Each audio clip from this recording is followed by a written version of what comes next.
प्रत्येकाने काय बोलावं हा ज्याचा त्याचा अधिकार आहे. त्या दादांत खोट्या बातम्या दिल्या जातात आणि मला जे काही सांगायचं ते सांगितलं. उद्या 28 तारखेला आमच्या तिघांची आणि आमच्या मित्रपक्षांची महायुतीची प्रेस आहे. त्याच्यामध्ये संपूर्ण चित्र काय झालेलं आहे ते स्पष्टपणे तुम्हाला सांगितलं जाईल. आज आम्ही पैलवान मान्यवरांची सगळ्या कुस्तीपटूंची बैठक घेतलेली होती. त्याच्यानंतर क्रीडा क्षेत्रातले मान्यवर कारण त्या क्षेत्राचा माझा अनेक वर्ष संबंध आलेला आहे. आज पण मी त्यांच्याशी संबंधित आहे आणि म्हणून त्यांना आवाहन करण्याच्या करता इथं बैठक आयोजित केलेली होती. इतर पण काही जिल्ह्यांच्या करता सातारा असेल, माढा असेल, नाशिक असेल असे काही लोक आम्हाला भेटायला येणार आहेत. काही जण आलेली पण आहेत, त्यांना भेटणार आहे. आणि त्याच्यानंतर आज लग्नाची पण मोठी तीथ आहे, तिथंही 3-4 ठिकाणी आम्हाला जायचं आहे. अशा प्रकारचा माझा तो कार्यक्रम आहे.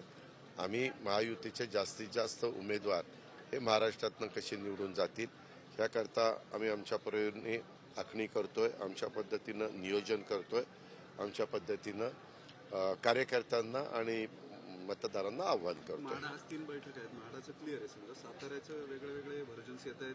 तिकडे रणजित नाही का प्रत्येक छत्रपतींना देणार हे ठरलंय असे बरेच जण प्रत्येकाने काय बोलावं हा ज्याचा त्याचा अधिकार आहे. आम्ही आमच्या सगळ्या लोकांशी चर्चा करतोय. वेगवेगळ्या प्रकारच्या बातम्या आता तुम्हीच लोकांनी बातम्या चालवलेल्या होत्या की राष्ट्रवादीला 3च जागा दिल्या. इतक्या दादांत खोट्या बातम्या दिल्या जातात. तुम्हीच तुमची विश्वासार्हता कमी करता. ज्या चॅनलनी दाखवलं ते माहिती घेत नाही, काही नाही, कुठल्याही विपर्यास करतात बातम्यांचा. असं नका करू. वस्तुस्थिती सांगा ना. तो अधिकार तुमचा आहे. तुमचं चौथा स्तंभ म्हणून तुमच्या सगळ्यांच्याकडे बघितलं जातं आणि जरूर त्या गोष्टी लोकांच्या समोर आणल्या गेल्या पाहिजेत. पण काही IQ बातम्या, टेबल न्यूज हे बरोबर नाही. एवढीच आमचं विनंती. मी तुम्हाला कितीदा मी सांगतोय, मराठी भाषेत सांगतोय की उद्या 28 तारखेला आम्ही त्याच्यामध्ये प्रेस कॉन्फरन्स घेऊ. त्यावेळेस आम्ही ह्याबद्दलचं स्पष्ट चित्र 48 जागांच्या संदर्भातलं महायुतीचं जाहीर करू.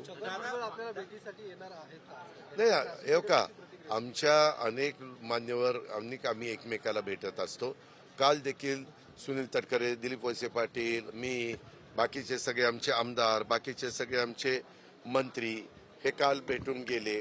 काल भुजबळ साहेब येऊ शकले नाही, त्याच्याऐवजी ते आज येत आहेत.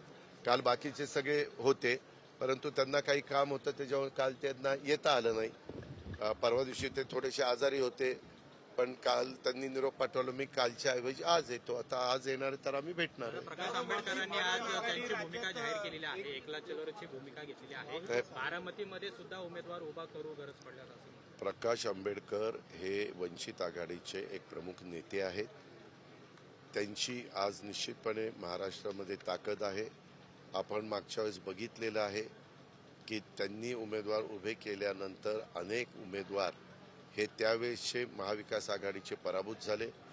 नाव उदाहरणच द्यायची म्हटलं तर सुशीलकुमार शिंदे असतील, अशोकराव चव्हाण असतील, त्याच्यामध्ये राजेश विटेकर असतील, अशी अनेकांची मी नावं तुम्हाला सांगू शकतो की त्याच्यामध्ये वंचितनं लाखाच्या पुढं मताधिक्य घेतलं आणि त्याच्यातनं ह्या उमेदवारांना फटका त्या बाबतीमध्ये बसलाय.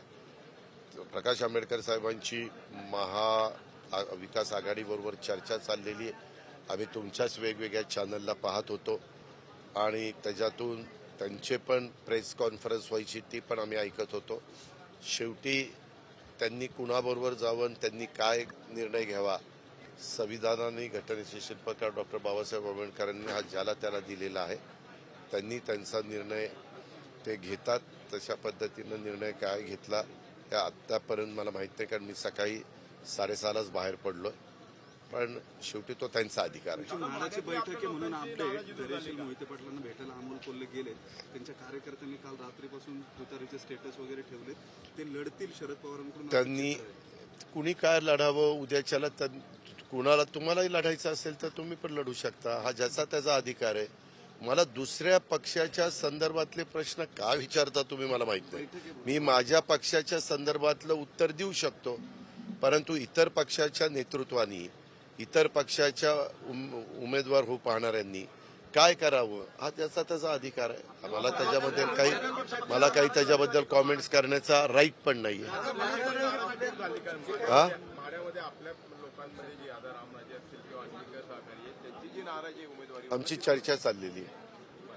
चर्चा चालून सामोपचाराने मार्ग कसा काढता येईल याबद्दलचा प्रयत्न आम्ही आमच्या स्तरावर करतो. वंचित सोबत उमेदवार उभे करण्याचा निर्णय घेत आहेत, तर तुम्हाला कितपत त्याचं धोका वाटतो? मला उमेदवार उभे झाले, मताची विभागणी झाली तर त्याचा फटका कोणाला न कोणाला बसत असतो. हे साधं सरळ गणित आहे. मी त्याच्याकरता मागच्या वेळेसची काही उदाहरणं तुम्हाला दिलेली आहेत.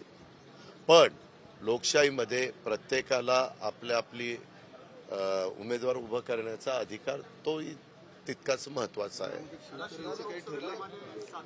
मी माझ्याबद्दल सांगू शकतो. मला इतरांची नाही, माझी कुणाच्याही बद्दल चर्चा झालेली नाहीये. मी माझं काम करतोय आणि आमच्या ज्यावेळेस महायुतीच्या बैठका असतात त्यावेळेस त्या बैठकीला मी हजर असतो.